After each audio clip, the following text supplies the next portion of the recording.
À Histoire de Sorel, aujourd'hui, nous parlons de restauration. Nous parlons de restauration dans la ville de Sorel avant la fusion de 1847 à l'an 2000. Nous en parlons avec un connaisseur, M. Guy Lambert, dont la famille a eu un restaurant dans la ville de Sorel pendant plus de 40 ans. Au retour, Guy Lambert.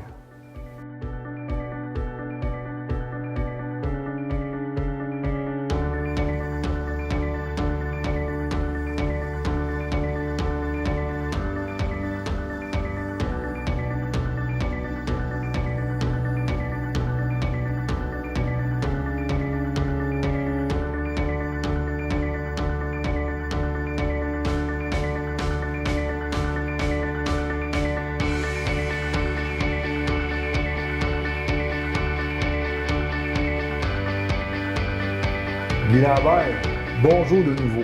Bonjour. Aujourd'hui, on parle de restaurant dans la région de Sorel. Pas dans la région de Sorel-Tracy, mais seulement de Sorel.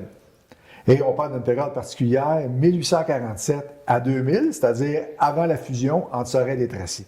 Donc, les restaurants à Sorel pendant cette période-là. Qu'est-ce qui vous a attiré avec ce sujet-là? À la force de travailler dans plusieurs domaines, je me suis aperçu qu'il y avait beaucoup de restaurants que je ne connaissais pas. Donc, j'ai décidé de commencer à faire un répertoire de restaurants, étant donné que mes parents en ont eu un pendant plus de 40 ans. J'ai décidé de commencer à travailler ça. Puis, je me suis aperçu que les premiers restaurants qu'on a été capable de recenser, c'était 1847, puis j'ai arrêté à l'an 2000, parce qu'après 2000, c'était plus difficile d'essayer d'avoir le répertoire, parce que là, avec le site Internet, les sites web, c'est plus difficile.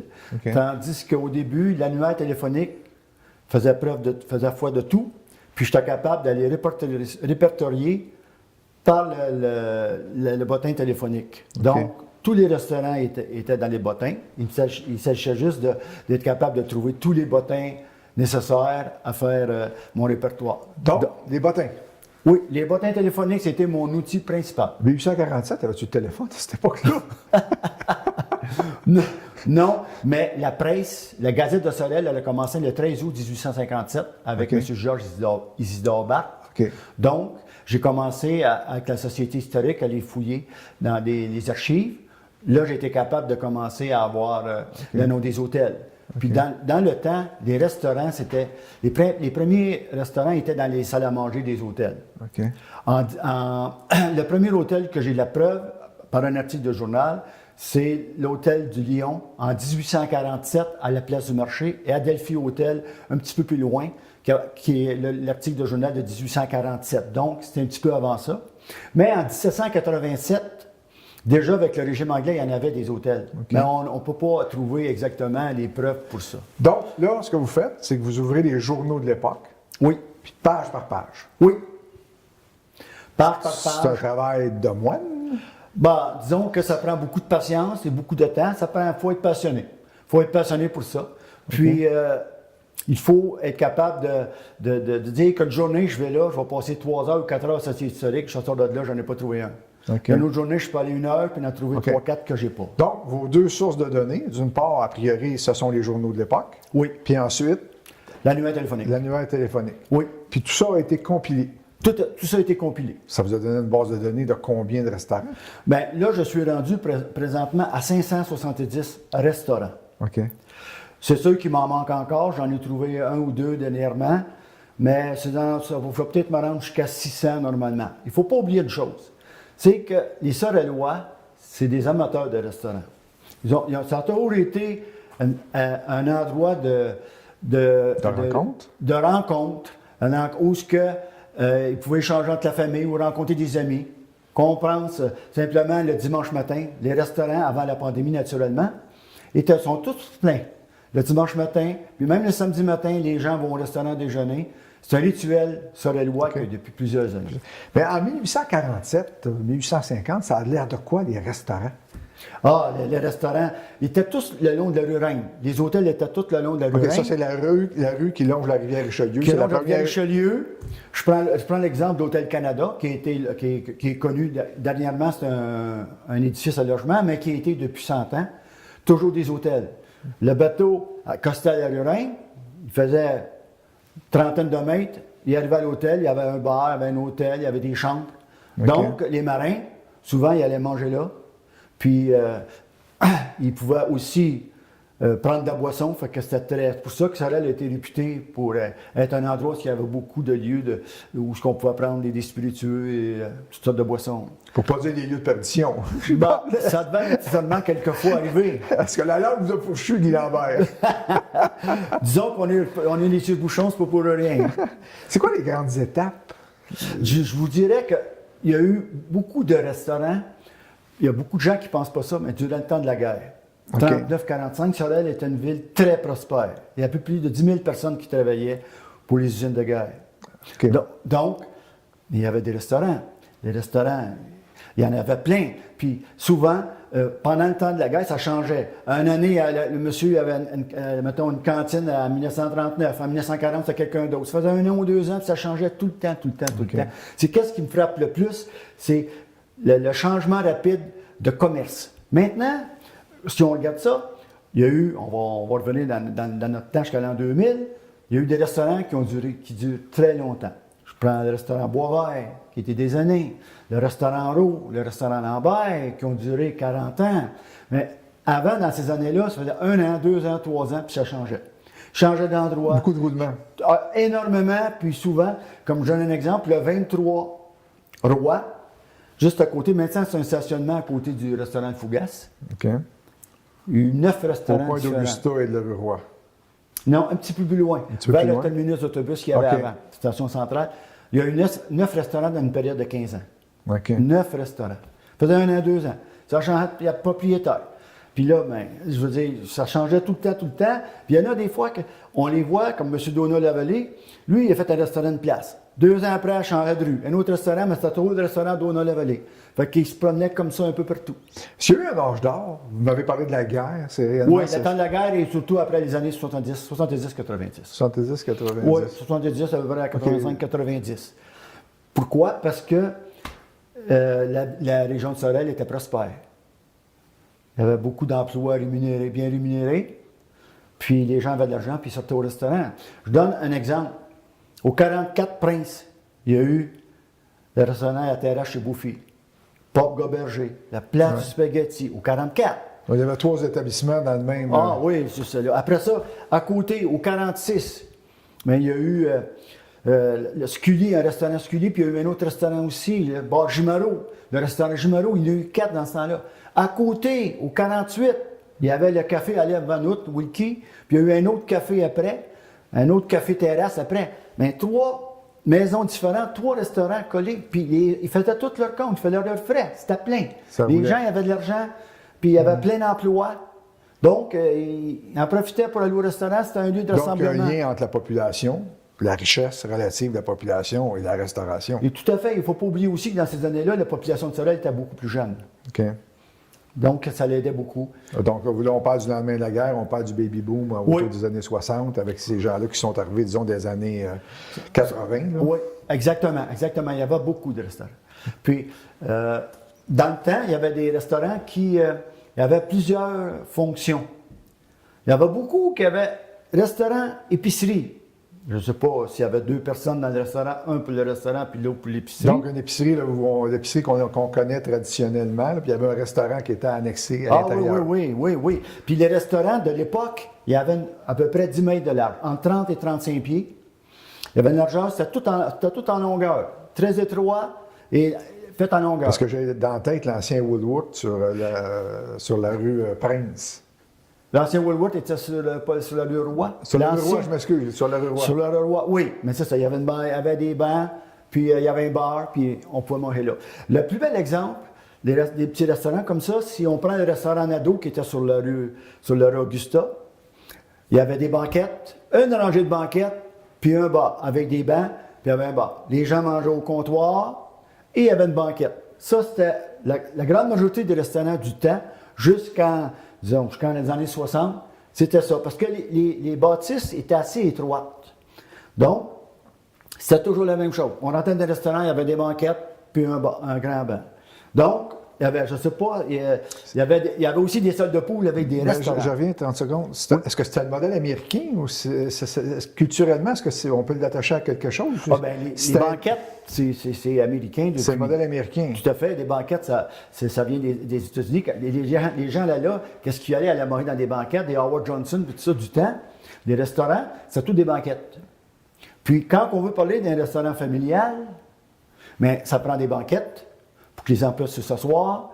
Puis les banquettes, je dirais que c'est l'endroit où tu peux avoir une discussion un peu plus sérieuse et que les autres personnes n'entendent pas à cause des banquettes. Fait que souvent, les gens vont là pour se réunir puis parler de choses sans que les autres personnes entendent. Est-ce qu'on a des restaurants de spécialité, des restaurants chinois? Oui, on a eu des restaurants chinois. Mais je vous donne un exemple. Il y en avait qui étaient comme... il disait, je vais prendre au 117 Charlotte, Tony, le roi du spaghetti. Il y a eu 6 restaurants au 117 Charlotte. Vous passerez là. Personne ne va se douter qu'il y a eu des restaurants là. Je ne sais pas qu'est-ce qu'il y avait. On dirait qu'à chaque fois qu'il y avait un restaurant, la personne qui changeait après, mais c'était encore un autre restaurant. Il changeait tous les 2 ans. C'était un autre restaurant. Puis le dernier restaurant qui était là, c'était Tony, le roi du spaghetti. C'était M. de Blois qui était propriétaire de ça. T'as pas un Tony? Ah non, c'était pas un Tony. Monsieur, je pense que c'est Antoine de Blois qui s'appelait. Il n'y a pas rien plus francophone que ça. Okay. Donc, les gens, ils changeaient souvent. Ici, maintenant, on est plus stable qu'avant. Bon, c'est plus du fast-food. C'était beaucoup de cuisine canadienne aussi. À l'époque? À l'époque, oui, des hot chicken, des club sandwich, des steaks hachés, comme Chéreau, le musicien. Qui était bien réputé pour ça, son musicien, tout le monde en parlait. Nous autres, c'était d'autres choses au restaurant Lambert, c'était d'autres choses. Puis, je veux dire, les gens, il ne faut pas oublier que dans les années 70 à 90, là, c'est le centre-ville qui faisait foi de tout. Puis on se souvient, les gens de mon âge, un petit peu plus jeunes, on faisait le tour du carré. Donc, il y avait des restaurants. Il y avait le restaurant d'Ado, il y avait le restaurant Richelieu, il y avait le restaurant Roux, il y avait le restaurant Lambert, il y avait le restaurant Dumont, les Braconniers, Sarah Augusta. Donc, tous les jeunes, ils venaient là faire le tour, tourner le tournoi sur le même côté. Puis là, ben, ils entendaient un restaurant, chez nous, je me souviens. Tu viens de ma jeunesse aussi? Hein? Ça fait partie de ma jeunesse aussi. Ah, bon. Puis c'est un endroit de rencontre. Est-ce que l'émergence de ce qu'on appelle les pizzerias, Oui. est-ce que c'est à cette époque-là, ça origine de où? Là? Mais un des premiers qu'une pizzeria, c'est Athènes Pizzeria en 1969. OK. Qui a duré jusqu'en 1995. Athènes Pizzeria est un restaurant très connu. Moi, je pense que l'influence de Montréal, beaucoup de communautés italiennes à Montréal, les pizzerias ont commencé ici dans ces années-là. Puis Athènes, c'était le premier. Après ça, il y a eu une suite de pizzerias qui ont toujours été très populaires. Tous les restaurants qui servaient de la pizza ont toujours été très populaires. C'est un mec que les Sorellois aiment beaucoup, puis qui se prête maintenant des pizzas. Il y en a 25-30 sortes différentes. C'est comme la giblotte. Mais à peu près comme ça. Tu peux faire la giblotte que tu veux. Puis on appelle ça une giblotte. Guy Lambert, dans la séquence, la star des restaurants, à Sorel, à cette époque-là. Quand on parle d'une étoile de restaurant, moi, je dirais ça va avec un restaurant qui dégage au-delà du restaurant lui-même. Puis ça, c'est mon coup de cœur comme restaurant Sorel. Moi, c'est la cantine Hurtaud. OK. La cantine Hurtaud, ça fait plus de... Sur la rue Hôtel-Dieu. 112 Hôtel-Dieu. M. Jacques Hurtaud a commencé la restauration. Maintenant, c'est changé de main maintenant, depuis quelques années, mais ça date des années 70. C'est toujours la même formule. Toujours la même chose. Ils n'ont rien changé. Pour les besoins, pour les gens, hot dog, hamburger, frites. Poutine, frites. sauce. Oui, c'est ça. Puis, ça a toujours été. Puis, qu'est-ce qui m'impressionne, c'est que ça un peu, je dirais, je ferais un rapprochement avec la taverne centrale. OK. La taverne centrale, on l'appelle l'université, qui est un milieu où on prend, c'est comme une brasserie, mais c'est une taverne. Les meubles sont encore là, les tables sont encore là. Tout n'est pas changé, les toilettes sont encore pareilles. Mais quand on rentre au restaurant Hurtaud, la cantine Hurtaud, on a encore les mêmes petites banquettes qui ont maximum 60 cm de large, qui sont faites en bois. Ça n'a jamais changé. Puis les gens, ils ont entendu parler de la cantine Hurtaud. Ils n'ont entendu parler. C'est une institution à Sorel. C'est une institution, puis pour moi, c'est la star des restaurants. OK. On a des beaucoup plus beaux, mais pour moi, ce que représente Sorel depuis des années, c'est... Sa durée est due à quoi? La qualité de sa nourriture, l'ambiance? L'ambiance. L'institution que ça représente? Oui, puis je vous dirais, la première des choses, c'est les prix. OK. C'est vraiment... Il n'y a pas un restaurant qui peut arriver avec les prix rapport concurrentiels. qualité-prix est excellent. Ah oui, oui. Le rapport qualité-prix a toujours été ça. Les gens, le soir, à la place de se faire un repas, même encore, ça coûte 5 piastres, aller chercher 2 hot dogs avec une patate frite et une liqueur, ils vont dire, tu ne me demandes pas ce soir d'aller me faire un repas. Ils vont appeler on appelle ça chez Hurto. Ils vont dire, fais-moi donc 2 hot dogs, une frite, ça va aller me chercher ça. Puis là, ben, tu commandes d'avance parce que sans ça, ça fait de la filée. Ouais. Jusque dehors, même à pas temps de pandémie. Parce qu'il y a un petit rangée, tout le monde se suit. Puis là, la personne, je vous le dis, on remonte dans le temps. Donc, ma star, moi, puis mon restaurant fétiche, si on veut, la star, c'est quand même la cantine Hurto. Glabert, restaurant star, propriétaire star. Est-ce quelqu'un qui vous a marqué dans toute cette étude-là comme propriétaire de restaurant? Là? Mais je vous dirais que la grande majorité des restaurants, c'est restaurant Jocelyn Dano. Okay. C'était toujours le nom du propriétaire. Restaurant Jocelyn Dano, restaurant Guy Lambert, restaurant Roux. Et quand il y a une succession, c'est souvent restaurant Madame Jocelyn Dano. Okay. Madame. C'était toujours, premièrement, dans ce temps-là, les femmes portaient le nom de leur mari. C'était restaurant Madame, le nom de son mari. OK, souvent, on associait le nom de la personne, du propriétaire ou de sa conjointe dans l'identification commerciale. Tout à fait, tout à fait, Okay. tout à fait. Il y avait des noms bizarres aussi qu'on peut regarder, comme on pense restaurant de la Panthère Rose. OK, c'est quoi la spécialité? Oh, je ne le sais pas. J'avoue que je ne le sais pas. OK. C'est mi-vatique sur la rue Saint-Pierre aussi. Après ça, les 4 fers en l'air. Je ne sais OK. pas si c'est de la viande chevaline. OK. J'ai aucune idée. Mais il y avait toutes sortes de Cholo. Un bel exemple, M. Yvon Bazinet. Cholo, c'était à hot dog hamburger, si ma mémoire est bonne? Oui, c'était ça. OK. 39 Guévremont, OK. mais restaurant chez Cholo. Puis OK. monsieur, il ne s'appelle pas, c'est Yvon Bazinet. Ouais, ouais. C'est un nom qui ne collait pas nécessairement à M. Bazinet. Probablement, ça devait être son surnom. OK. Donc, c'est... Mais à votre souvenir, ma question, c'était, est-ce qu'il y a des restaurateurs célèbres à votre souvenir? Des restaurateurs célèbres. Oui. Quelqu'un là, qui...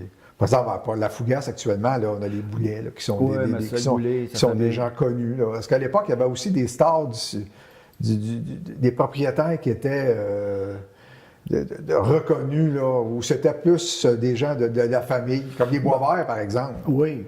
Bien, eux autres, je ne sais pas. Là, Georges Demers, c'est un autre nom qui me Oui, vient. le restaurant chez Georges. Georges Demers, Ouais. c'était connu. Ouais. C'est un autre restaurant qui avait des banquettes avec des petits bancs, qui avait un restaurant long, sur 250 boulevard Fizette, le restaurant chez Georges. OK. Je vous dirais, il y en a un que c'était marqué restaurant Gordon Wells. OK. Je pense pas qu'il a eu très longtemps, M. Wells, qui était propriétaire de l'Auberge de la Rive, OK. qui était un homme très connu Ouais. dans la construction. OK. Oui, il y en avait quelques-uns, mais c'était des gens normalement qui n'avaient pas une grosse. Ils n'étaient pas au niveau politique, ils n'étaient pas. Dans ce temps-là, il ne faut pas oublier que dans le temps, c'était pas comme aujourd'hui. Aujourd'hui, je veux dire, je vous dirais que les restaurants changeaient souvent. Les gens n'avaient pas beaucoup d'emplois, fait qu'ils se partaient un restaurant. OK. C'est pour ça qu'il y avait un restaurant là. Un an après, ben, le monsieur il lâchait, puis ça n'a pas marché bien. Il y a une autre personne qui le prenait. C'était des personnes qui n'étaient pas tellement connues. Là, j'ai des petites questions pour vous, là, délicates. Oui. Le restaurant où il se passait des choses particulières. Là, on tombe dans les potins. Ah oui, là, j'avoue que. Il se passait des choses. Au restaurant Richelieu, dans les années 60, 70, à peu près, dans ce bout-là, il y avait une loi qui interdisait l'alcool après telle heure. OK. Donc, les gens, après ces heures-là, qui avaient le goût de prendre quelques spiritueux, OK. s'en allaient au restaurant Richelieu et ils demandaient une théière. OK. Une petite théière en métal avec un couvercle dessus, mais dans la théière, C'était pas du thé. C'était pas du thé. OK. Ça a été durant longtemps, jusqu'aux petites heures du matin, les gens allaient faire un tour. En anglais, on appelle ça after hours. After hours, puis si ma mémoire est bonne, si mes rumeurs sont bonnes, il y avait quelques quelques policiers qui allaient prendre une petite gorgée. OK, sur son donc chef de nuit. il y avait une contribution. Oh, oui, oui, c'était connu, c'était reconnu partout. OK. Donc, les restaurants. Y en a-tu d'autres? Ben comme ça, là, Là, c'est c'est- ça. Qu'il y avait des choses inusitées. Ouais. Oh, j'en ai un autre. Ça va. Le Giustini Steakhouse. Giustini, Giustini Steakhouse. je me souviens. Oui, tu te souviens, bon, ben. En 1975, où est la place Royale, au 60 rue Roy, Où est-ce qu'aujourd'hui est la barre? Le magasin la barre chaussure. La barre chaussure. qu'il y a eu 7 ou 8 restaurants, la même chose. La place Royale, le restaurant Le Village, la brochetterie du Roi. Ça se promenait dans ce temps-là, les restaurants. Mais en 75, Giustini Steakhouse avait comme attirance pas juste le repas dans l'assiette. Ah ouais? On pouvait manger en présence de danseuses au sein nu, des topless qu'ils appelaient dans ce temps-là. Donc, on mangeait, puis on avait des Qui danseuses agissait topless. comme serveuse. Comme serveuse et comme danseuse aussi, OK. pendant toute la journée, sans arrêt. Double emploi. Donc, c'était un petit peu particulier. Giustini Steakhouse. Oui. Aussi, si on veut dire un endroit un peu particulier, à la Mazartec, dans le temps, à la Mazartec, il y avait un dîner d'hommes d'affaires. En 1969-70, il allait manger à la discothèque en haut, sur le plateau, fait qu'il allait manger dans une discothèque. OK, donc il y avait un restaurant là. Ils ont fait ça quelques années, mais ça n'a pas duré tellement longtemps. Ouais. Le plus vieux qui dure encore aujourd'hui. Le quoi? Le restaurant le plus vieux qui dure encore aujourd'hui. M. Boisvert a fermé, je pense, dernièrement. Ouais. Je dirais, le restaurant Hurto? Hurto il est encore là, mais c'est plus les mêmes, mais c'est encore Hurto. Je pense que ce serait lui normalement, parce que maintenant, je veux dire, le restaurant Rose, maintenant Augusta, mais je pense que la cantine Hurto, elle a commencé en 62.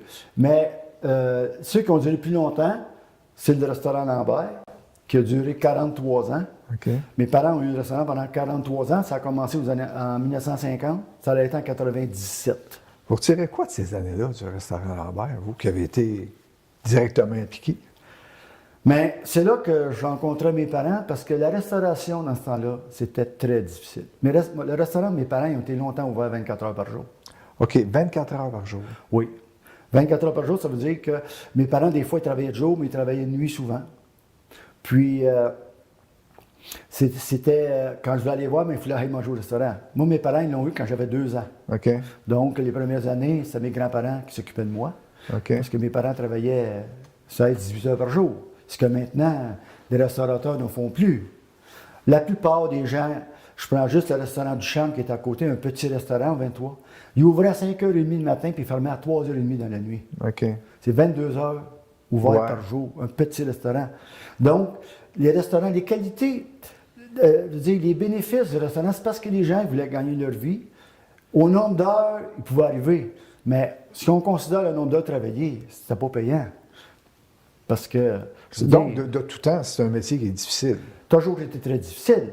La restauration, tu es à la merci, le commerce que tu es à la merci de tes employés, le plus important. Si une serveuse n'a pas une belle façon, n'a pas un bon contact avec les clients, qu'elle ne fait pas un bon service, les clients, ils ne s'identifieront pas au restaurant, aux propriétaires, ils vont s'identifier au service qu'ils ont eu, ils vont aller ailleurs.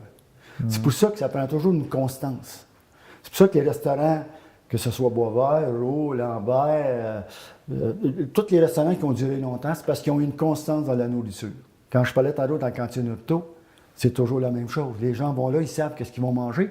C'est le même principe que les fast-foods. Si on prend McDonald's, partout dans le monde, c'est supposé être la même chose. Donc, quelqu'un qui va dans un restaurant McDonald's en Floride, à Sorel, n'importe où, mais ils sont supposés avoir le même hamburger avec la même quantité de frites, exactement la même chose, fait que les gens s'identifient pour aller là. Mais c'est un métier excessivement difficile. Vous, quand vos parents ont quitté par la force des choses, ça vous a pas inspiré, ça vous a pas attiré, ça vous a pas...